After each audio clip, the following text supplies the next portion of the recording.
modern airliners are among the most complex and reliable machines in common use. But occasionally, delays in fixing a known defect have led to disaster. This is the story of one of the most terrifying and avoidable accidents in recent history. When a 747 suffered a devastating explosion at high altitude, the crew and passengers faced an unprecedented crisis. It is also a story of how one family's grief led to a relentless investigation to uncover the full, disturbing truth. Lee can't have died for nothing. You know, you've got to find out why he died, and you've just got to make sure that it never happens again. And it reveals how other known problems in aircraft design have continued to go uncorrected, causing further avoidable accidents. So would I be surprised if it happened again? I would be surprised if it didn't happen again. It is a matter of time.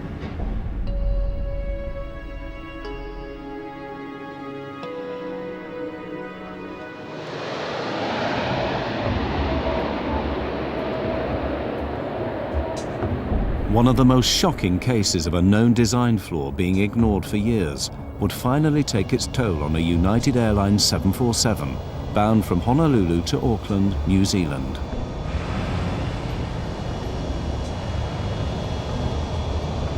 As Flight 811 prepared for takeoff, the crew were concerned with another kind of threat that had recently led to tragedy. We were in the aftermath of Lockerbie, and I had instructed the crew to be particularly aware because it was a through flight from Los Angeles going through to New Zealand. So in my pre-flight briefing, I had asked them to make sure that they checked any baggage that looked suspicious or anything because we wanted to be extra cautious. Flight 811 was heavily loaded. 337 passengers, packed cargo holds, and a full fuel load. The doors closed on time, and the plane left the gate just before 2 o'clock in the morning for a routine 8-hour flight. Well, we were going to New Zealand on vacation, someplace that we had really thought was interesting, and somebody had told us how beautiful it was, so this was kind of a dream come true. I was seated in what's called the upper deck. I hadn't had a vacation in 5 years. And I took all my Mileage Plus points from United Airlines, and I purchased a business class ticket to Auckland, New Zealand, and Sydney, Australia. I was going to finally make that dream vacation I'd always wanted, to get to Australia and lay on a beach somewhere and forget about airplanes, forget about accidents, and get this out of my mind for a while.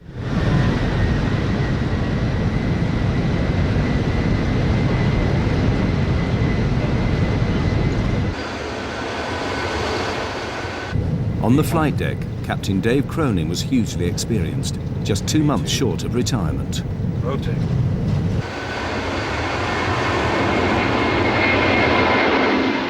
I flew almost 35 years with United. I've got over 30,000 hours of flight time and just about everything, military as well as civilian. My co-pilot, or first officer, was Al Slater. And I've known Al at that time for probably 20 years. And the second officer, Mark Thomas, was the first time I had flown with him. But we got along real well. Tell them we can handle 33 if it's available. Okay? The pilots wanted to climb to 33,000 feet above the Pacific Ocean to avoid turbulence from bad weather. We did notice that there were thunderstorms 100 miles south, right on course, which was rather unusual for that time of night. So I left the seatbelt sign on. Captain Cronin's decision to keep people fastened in their seats would save the lives of many. We were still climbing out, and the seatbelt sign was still on, and just basically getting ready to serve beverages and then to tuck everyone in for the evening because it was going to be a long flight down to New Zealand. Okay, tell them we're going to detour over to the left. Center, United 811 Heavy, we're going to be detouring. Some weather here. It'll be to the left, of course. 100 miles from Honolulu, As Flight 811 climbed through 23,000 feet, a critical malfunction was about to occur. There was now a huge air pressure difference between the inside and outside of the aircraft. Suddenly, passengers sitting just above and behind the cargo door heard a noise. Then there was kind of a grinding noise.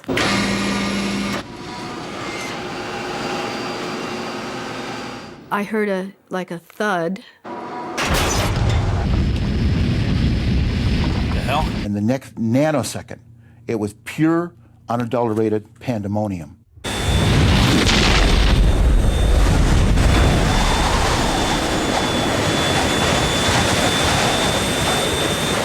We lost number 3. Going down. It looks like we've lost number 3 engine and we're descending rapidly. Coming back. The next thing I knew, I found myself on the stairwell, hanging onto the rungs, and I immediately knew it was an explosive decompression. The cargo door had torn off and ripped a huge section of the plane with it. The pressurized air inside blasted out with explosive force. I immediately thought of Lockerbie. We actually thought it was a bomb that went off. It was hell on earth. Everything on the airplane that wasn't fastened down, tied down, or secured what became airborne. The noise was incredible. Everything in front of us was gone. Where we were sitting, we were about 6 inches from the hole, so there was nothing in front of us or to the side of us. The whole side of the plane was gone. Actually, our feet were dangling on the hole, and I first thought we weren't going to make it. You know, I just didn't think there was any hope. With the pressurized air blown out, the lack of oxygen at 23,000 feet was now suffocating the passengers and crew. It felt like someone had kicked me in the stomach, knocked the wind out of me. And I remember trying to catch my breath and couldn't. You were supposed to grab those oxygen masks and put them on, except the oxygen masks in that cabin, they were ripped out of the ceiling and they weren't there. And I remember thinking to myself, this is what it feels like to suffocate. United 811 Heavy, we're doing an emergency descent. The pilots could tell from their instruments that the number 3 engine was failing, but they couldn't tell the full extent of the damage. Their priority was to get the plane down to a level where they could breathe normally. Put your mask on, Dave. But the pilots didn't know that the explosion had destroyed the entire oxygen supply. Can't get any oxygen. We're not getting any oxygen. You getting any? I can't get any either. With the plane heading steeply down and no word from the cockpit, the cabin crew feared the worst. I remember thinking that the cockpit, which is up in the upper deck, had probably blown off the airplane too, because as far up as we could see, there was nothing there. Now we're doing this nosedive. My next thought was, oh my God, we're just going straight down. We're going to crash into the sea. With its airframe ruptured, severe damage to the right wing and engines, and the crew forcing it down in an emergency descent, the problems on Flight 811 had only just begun.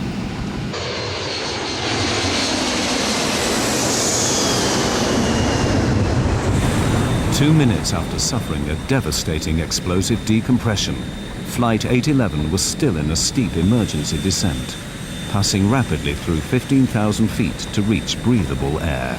United 811 Heavy, say your altitude now. Leaving 15.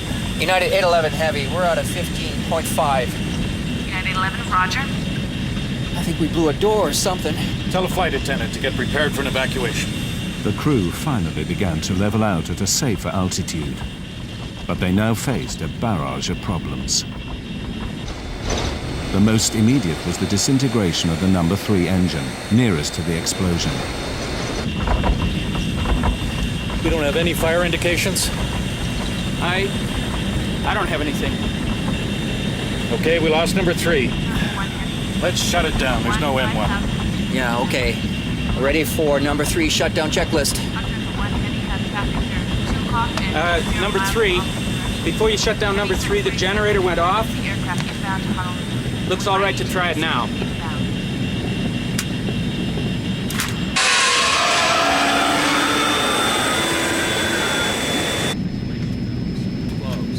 Let's stop the vibration anyway. Fuel jettison procedure. Main boost pumps on. Center, United 811. We need the equipment standing by. Company notified, please. Got a control United 11, problem. Roger. Center wing, left, right, valves on. Start dumping the fuel. I am dumping. One stewardess had been seriously injured by falling debris.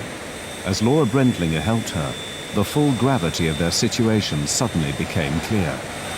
As I'm holding her in my arms, I looked up, and as I looked up, that was the first time I saw this tremendous hole on the side of the aircraft that was just a void, and seats were missing, and I immediately knew that we had lost passengers. 5 rows of seats had been blown out in the decompression, killing 9 passengers.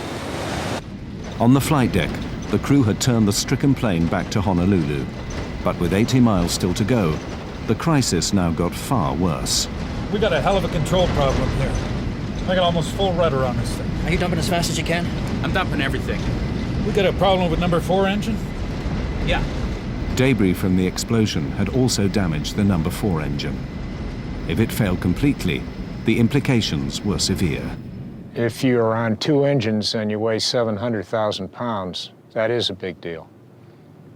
Simply because with that kind of weight, 2 engines are not going to keep you in the air. You're going to come down.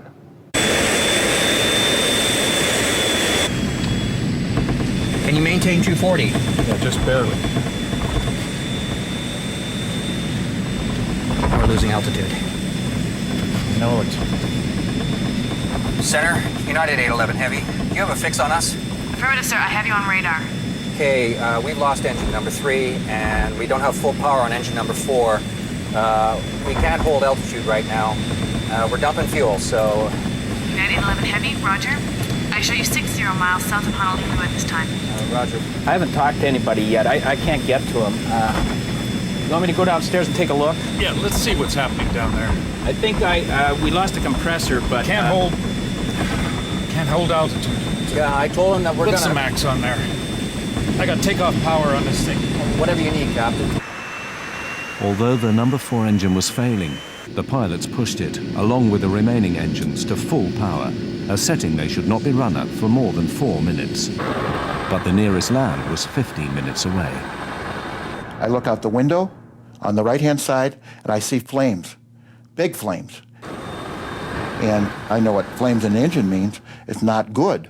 The pilots were unaware that the number 4 engine was now on fire. You got 250 knots now, that's good. 7,000... Yeah, we're getting more rumble. Watch your heading, watch your heading. You want to go direct Honolulu. Okay, I'm going to go downstairs and see what the hell is going on. Yeah. Go ahead and run down and see what's happening. I saw the flight engineer descend down the stairwell. And when I saw him, my relief was, oh my God, they're alive. And there was a huge sense of relief for me. He saw the hole, turned as white as a sheet, and I screamed to him, dear God, please get us down.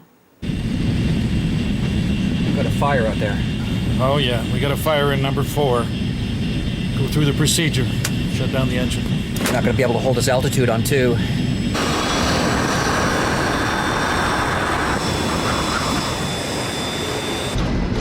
We got a fire on the right side. We're on 2 engines now. The whole right side, it's just gone from about the one right back to it's just open. You're just looking outside. What do you mean? It looks like a bomb. Fuselage? Yeah, the fuselage, it's just open. Okay, it looks like we got a bomb that went off on the right side. The whole right side is gone. Yeah, from about the one right back to Anybody? some people are probably gone. I don't know. I knew that we had lost people. I didn't know how many. In fact, I didn't know until the next day how many were lost. But, you know, it's a terrible thing when you're a captain of an airplane and you lose passengers.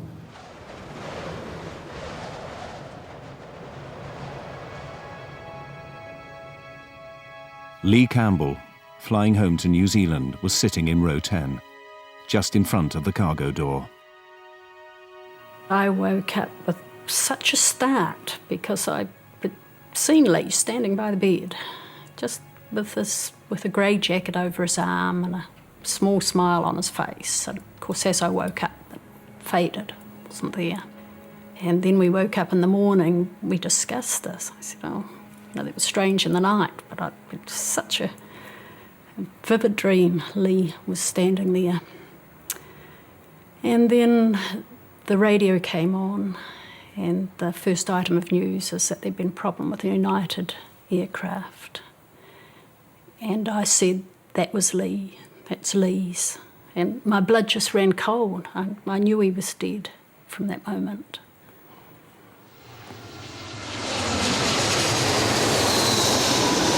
Center, do you read? We evidently had a bomb or something. A big section of the right side of the airplane is missing. 911 Heavy, roger.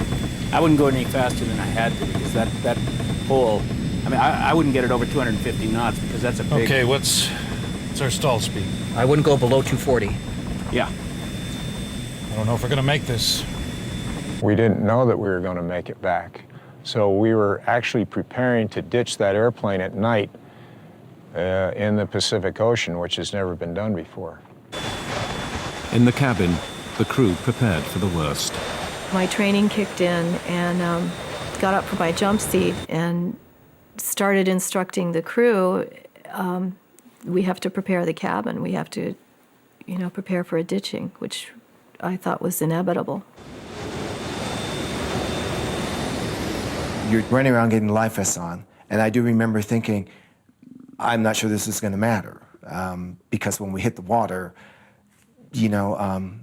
I just imagine the plane's going to split apart.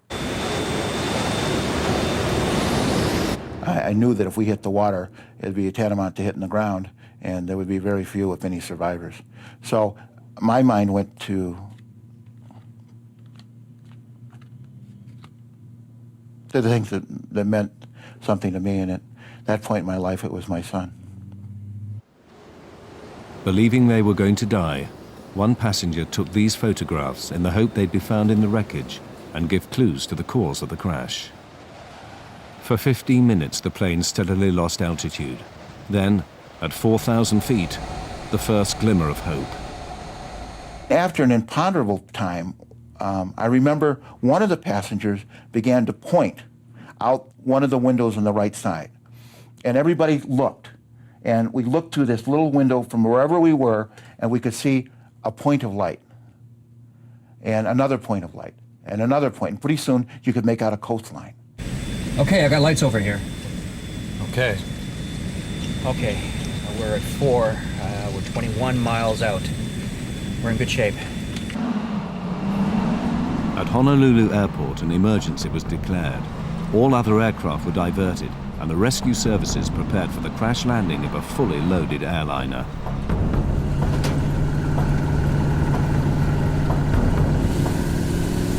Hey, you want to give me some speeds? Yeah, 150 is going to be your 2-engine.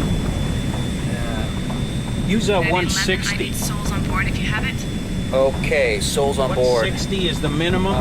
Stand by, United 811 Heavy. I don't know how many's on board. 200 and I don't have the paperwork in front of me here. We're too busy right now. 200 and something. Okay. 6 minutes from the airport, the crew now had to slow the overweight plane for landing. But the effect of this was unknown. What's going to happen when I start coming out with flaps and landing gear? We're either going to land on the airport, in the water, or downtown Honolulu. Okay, we'll try 10. Okay, inboards are coming to 10. How do the controls feel? All right so far. But the flaps were damaged and could not fully extend. This meant that Flight 811 would have to land dangerously fast. United 811 Heavy, do you have the airport in sight? It's over here to the right, Captain. Okay. Okay, we have the airport. United 811 Heavy. 811 is clear to land 8 left. Equipment standing by.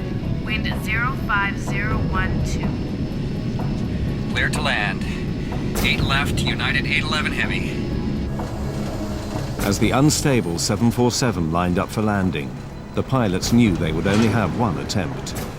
But even if they got it on the runway, the nagging question remained. Would the stress of impact cause the damaged and overweight aircraft to disintegrate?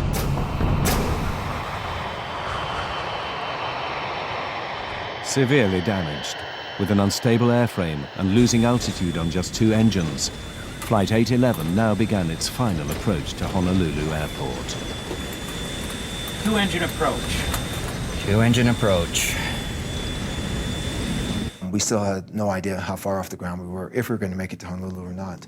But that seemed like an appropriate time. If we were somewhere around land, that we're probably going to try and land somewhere to get the passengers in their brace positions. So that's when we started yelling for them to get down in their brace positions.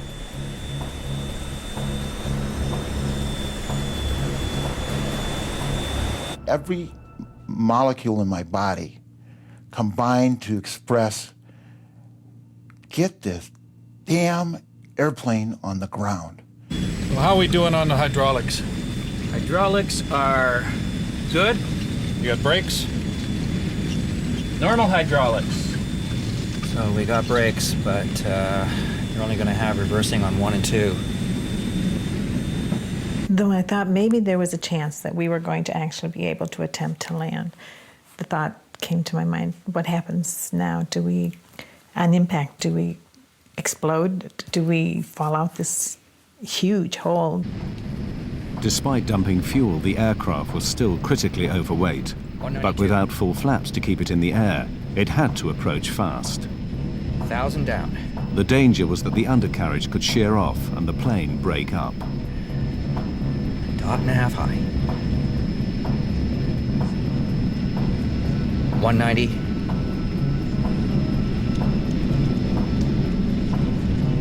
185. A little slow, Dave. It's below what we want.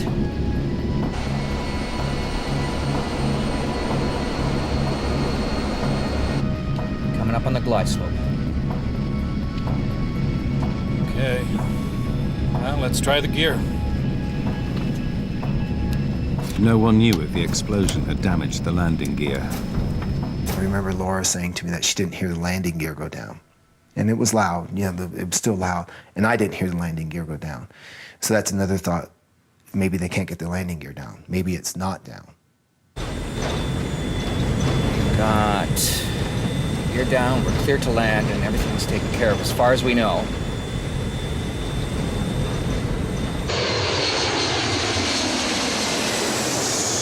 $200. 195. Half a dot high.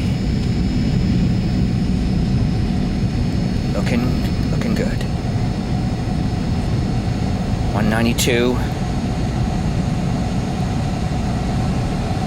195. Coming off on the power. 100 feet.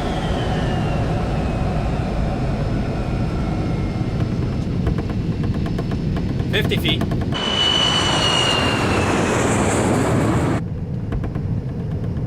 Center the trim. 30. 10. 0. We're on.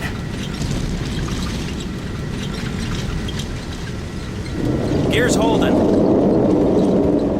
We landed.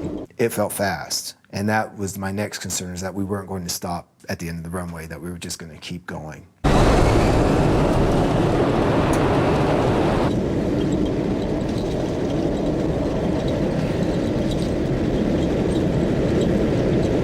And all of a sudden, we were slowing down, and I said, "Oh my God, we've landed. We're on ground." And the people started applauding.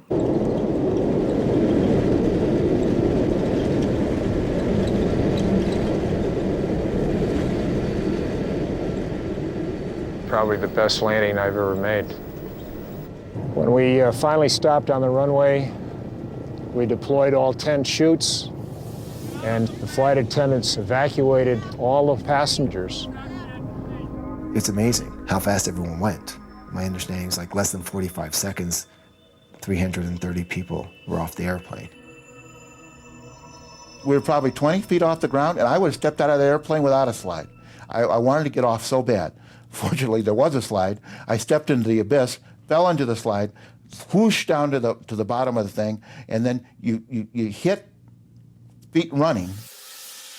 The slide kind of kicked me up and flew me up into the air, and my thought was, oh my God, I'm going to survive this whole thing, and I'm going to get wiped out here on the evacuation, because it just really threw me. And I landed and scraped up my legs pretty badly and landed on my feet, and it wasn't until that moment that I had the sense of, I'm here, I'm okay, I'm on the ground. When we got all our switches off, I ran through the airplane, made sure there was no one else on the airplane, came up to the door one left, and went down the slide, and I came around the front and I saw that humongous hole in the side, and I just couldn't believe it.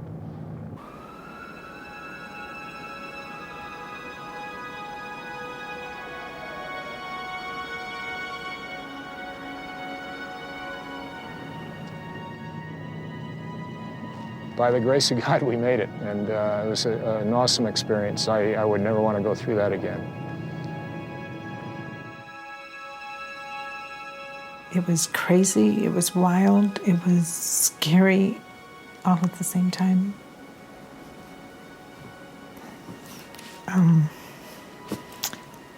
I just thought that was the end, that we were going to die. I mean, that was my first thought, that this is the end.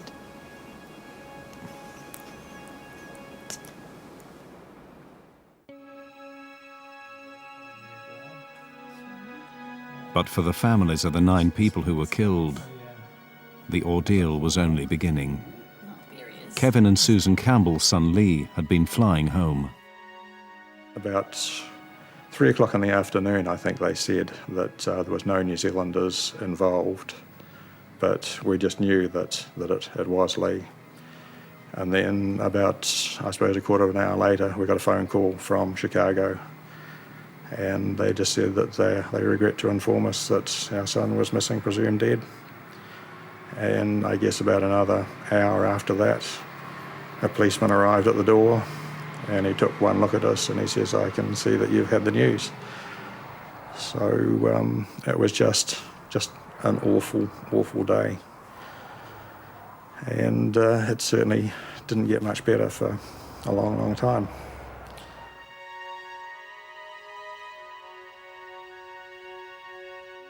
Although Lee's body had not been recovered, the Campbells flew straight to the wrecked aircraft in Honolulu.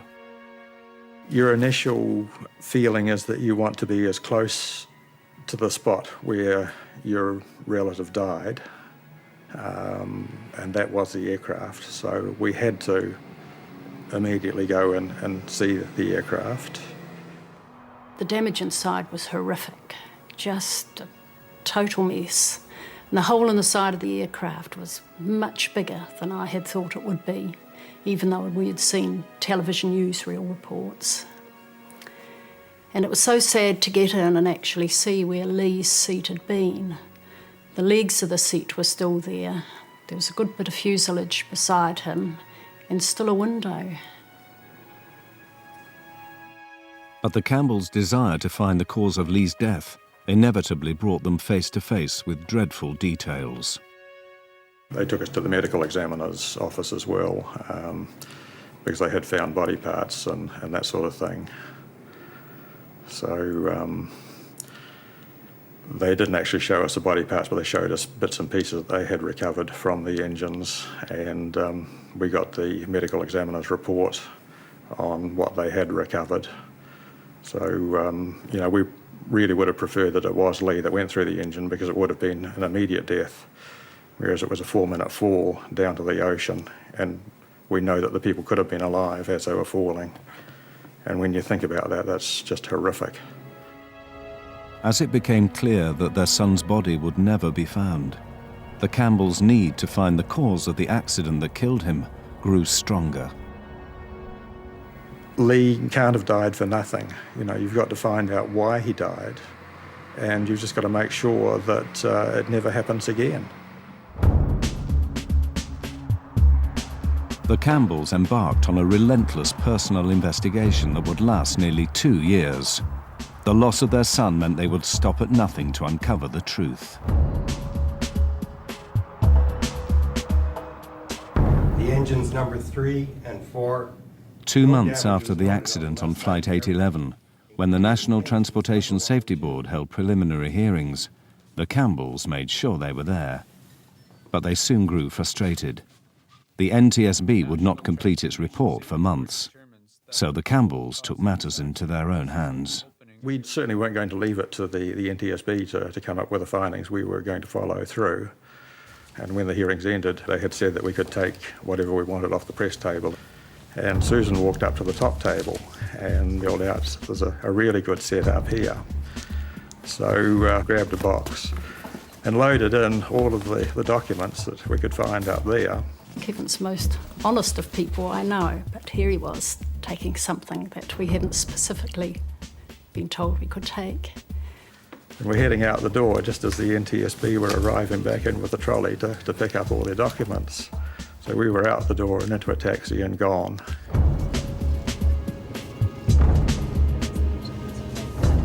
So we quickly realised we'd got a really good set of papers with a lot of things that hadn't been released to the public. We were able to really start our investigation in earnest at that stage. The unpublished documents revealed a disturbing catalogue of problems with the forward cargo door, going right back to its original design. Instead of a plug door that gets jammed into its frame as the aircraft pressurizes, Boeing opted for an outward opening door. This allowed for more cargo space, but was not fail-safe like the plug design. So Boeing built what they believed was a foolproof locking mechanism. What they do is they build in multiple redundancies to make sure the door is properly latched and does not open.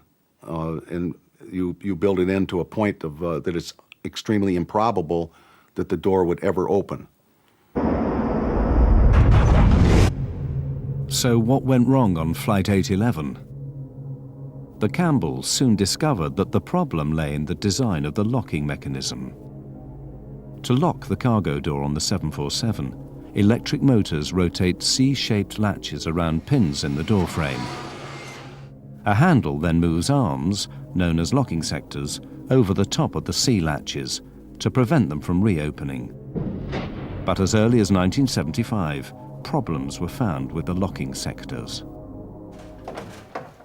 Kevin Campbell, an engineer by training, built a model to show the weakness in the Boeing design. Initially, the locking sectors were made in aluminium, and in 1975, Boeing realised that they weren't strong enough, and they actually doubled up the aluminium to make it double thickness.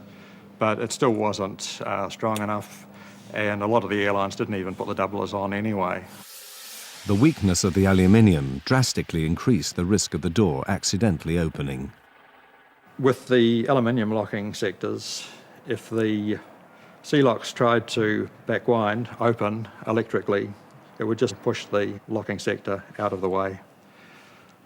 It just simply wasn't up to the job that it was designed for. For 20 years, 747s have been flying with this crucial weakness.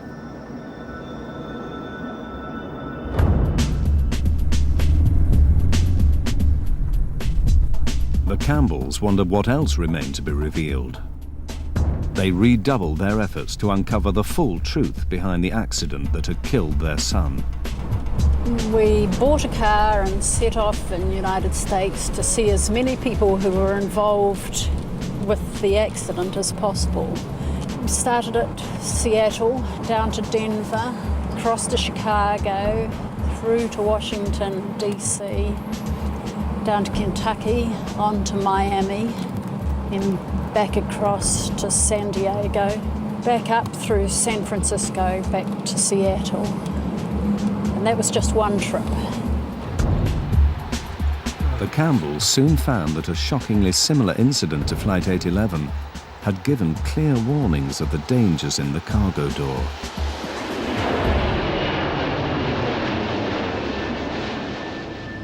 In 1987, 2 years before Flight 811, a Pan Am 747 had been climbing out of Heathrow when it failed to pressurize at 20,000 feet. The pilots had to turn back. When they got back to Heathrow, they found that the door was hanging open 1.5 inches at the bottom and all of the locks were open. When it got to the maintenance base, they found that all of the locking sectors were either bent or broken. Why had the sea latches turned and bent back the locking sectors? Boeing claimed that the ground crew must have mishandled the mechanism. The door had been closed manually, and what they said happened was that the guy wound the sea locks closed, 98 turns of a speed wrench. He closed the outer handle and then wound it open again. And if to be in the position that they were found in when the aircraft got back, he would have had to wind them open 98 turns. And this is just absolutely ridiculous. But the Campbells' investigation uncovered another vital clue to why the sea latches had turned. A report by Pan Am engineers highlighted problems with the door's electrical system. It had a fault in the S2 master latch lock switch that should have turned off the power to the door when the outer handle was closed. This was an alarming finding. When the outer handle was closed, the S2 master lock switch was meant to disconnect the power supply and stop the sea latch motors from turning. So could this have failed, allowing the motors to open the door? To find out, Boeing asked the airlines to do a simple test. Close the outer handle, then press the switch to open the door, and see what happens. When they hit the switch, it actually worked. Boeing thought, this is not going to work, but it actually worked. There was power to the door locks with the outer handle closed, and the lock started to move, and it started to force the locking sectors out of the way. And a few days later, the airline started ringing in and saying it was damaging their planes. So Boeing stopped the test. But it meant that on those aircraft, the S2 switch had failed, which is a silent failure. And all of those aircraft were likely to have the same problem as 811. They were just waiting for a short circuit to open the doors. The Campbells now became convinced that the accident on Flight 811 began with the failure of the S2 switch. Power remained on to the sea latch motors. All it took was a short circuit in the 20-year-old wiring, which had been found to be frayed on other aircraft, to start the motors up. The aluminium locking sectors were too weak to stop the latches turning, and the cargo door burst open.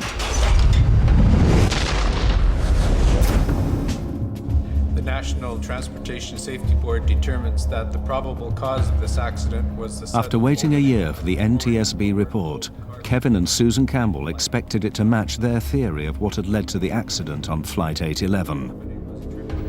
I assumed that we would have a report come out that this was an electrical malfunction, and was staggered when they came out and said that the door had been mishandled. The report focused entirely on the fact that the door lock must have been mishandled by the ramp attendant. That was disappointing, and we felt that they must have been at a different hearing from the one we were at. So how had the NTSB come to their conclusion? There was other evidence that we had found during our investigation of improper procedures by the United mechanics and ramp people. So we were convinced that there was, we could use the word abuse being done on the doors. The doors were sort of abused and weren't maintained very well. We concluded that the probable cause was mechanical. For the Campbells, the NTSB's failure to mention the electrical problems just wasn't good enough. What they said happened was the door was closed, the locks didn't fully close, they just partially closed, just hanging on the pins, and then they closed the outer handle. But it just simply can't happen because that part of the locking sector is still intact. Just simply can't happen. You can't close the outer handle unless these are in the fully locked position. It's the only way that the outer handle will close. And just closing this manually, you can't exert enough force to actually damage this part of the locking sector.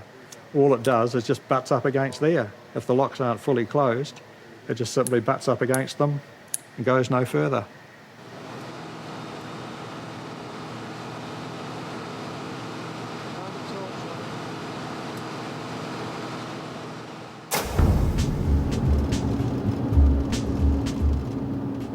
They went back to investigating the accident on Flight 811 and soon found disturbing evidence of how it could and should have been prevented. After the Pan Am incident in 1987, it turned out that Boeing had issued a directive to the airlines on how to correct the weak aluminium locking sectors. The airworthiness directive that came out was to replace the aluminum sectors with steel sectors that could not be bent. And there were some some interim requirements for inspections to be performed until what they call terminating action, the steel sectors were installed. The fix was cheap and simple, but getting it done was not. The actual cost of the modification, changing these locking sectors to steel, was $2,000 per aircraft. But it took 10 hours to do it, and that's where the money was. Taking the aircraft out of service for 10 hours, that's millions of dollars. The Campbells found that back in 1987, the Federal Aviation Administration, who were meant to enforce improvements, had given the airlines 18 months to comply with the modification. Within a year, Lee Campbell and 8 others would die in an avoidable accident. So why weren't the airlines forced to fix the problem sooner? If these airplanes, these large commercial airplanes, are grounded, it's an economic disaster. So what they do is they lobby in the regulatory agency in the United States, it's the FAA, to allow them to do the fixes over time when the airplanes are in for normal maintenance. And that way, they're not taken out of service. But when they do that, when they allow the airlines, the air carriers, and the manufacturers to fix these over time, in essence what the FAA is doing is they're gambling with the lives of the passengers and the crew that are flying the airplanes during the time they're not fixed. After the deaths on Flight 811, the FAA instantly shortened the deadline for fixing the cargo door from 18 months to just 30 days.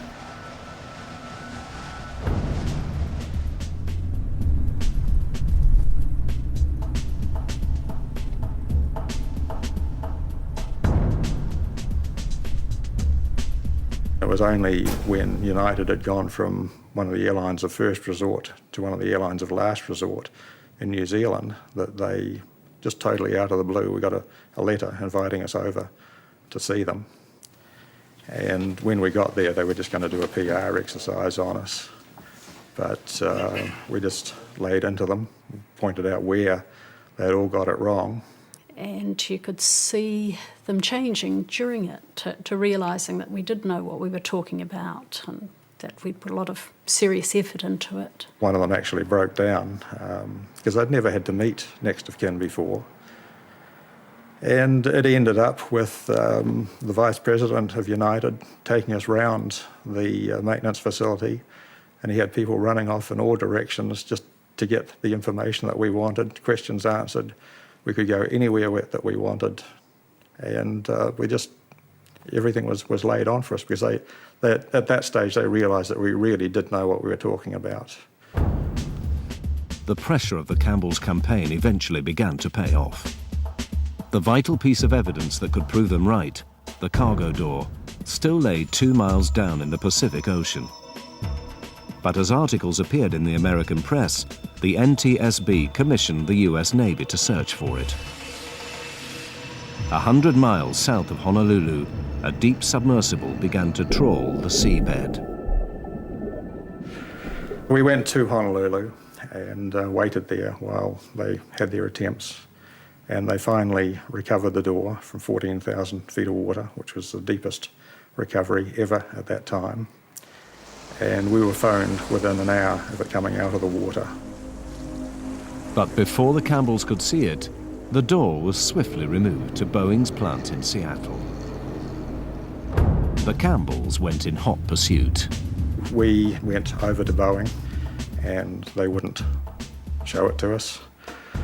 So they reckoned that the crucial pieces had gone to the NTSB. So again, we got in the car and drove across to Washington, D.C. We arrived at Ron Schleid's office, and Ron looks at his watch and he says, "I can give you 5 minutes." So about 3 hours later, we had the pieces that they recovered in our hand, and they acknowledged that we were definitely correct. It was an electrical malfunction, and that they said they would fix the planes, they would make sure it never happens again, but just don't hold your breath that the report will ever be changed. Even with the evidence of an electrical malfunction in their hands, the NTSB refused to change their report. Then, in June 1991, fate intervened. A 4-year-old United 747 was sitting on the apron in New York when the C-latch motors started up and the door opened itself. There was no way that they could hide it any longer. They simply couldn't deny that it was an electrical malfunction that was covering it. After recovery of the door was that in fact the actual... Finally, the NTSB publicly issued a revised report that concurred with the Campbells' version. There was an inadvertent failure of either the switch or the wiring that caused an uncommanded opening of the door. It's nice that other people know that you're right and had been all along, and that the support that they had given you was vindicated. The Campbells spent thousands of dollars of their own money on their campaign. They were never interested in a financial settlement for Lee's death, but they did persuade United and Boeing to set up a university scholarship in his name. I couldn't have lived with myself if we had done no investigating ourselves. It was just something we both felt we needed to do. We didn't even discuss it. We just knew that's what we would do. Yeah. But despite long and public campaigns like that of the Campbells, critics fear that the airline industry has not learnt the lessons from Flight 811. The regulatory agencies, they have a dual charge. One is to encourage aviation, and another is aviation safety. And when they get in a position where you have economics up against air safety, they tend to err on the side of economics rather than safety. Serious accidents caused by known defects have continued to occur. In the 1990s, known problems with icing on aircraft wings caused a series of crashes. At least 3 planes have had fatal fires due to known dangers from flammable insulation material. And in 1996, a fully laden 747 blew itself up when known faults in the wiring are thought to have ignited flammable vapors in the fuel tanks. Inevitably, experts are skeptical about the aviation industry's record of balancing profit against prevention. We've seen the wiring problem both in United 811, which was eventually turned out to be the cause of that accident, and also in TWA 800, where we had an explosion in the centerline fuel tank.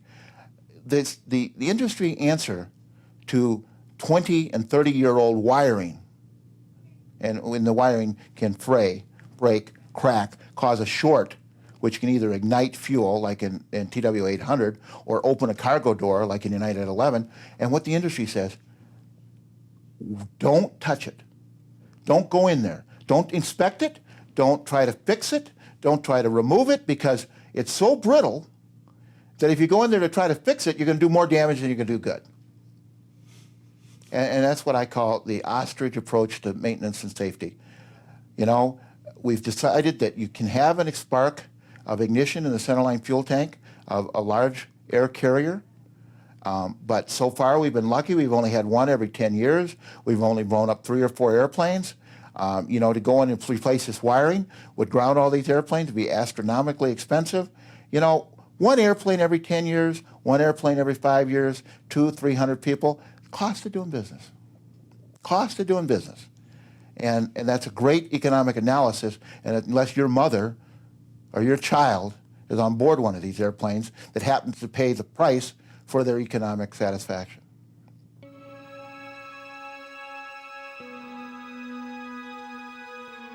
For some of the survivors of Flight 811, the cost has been heavy.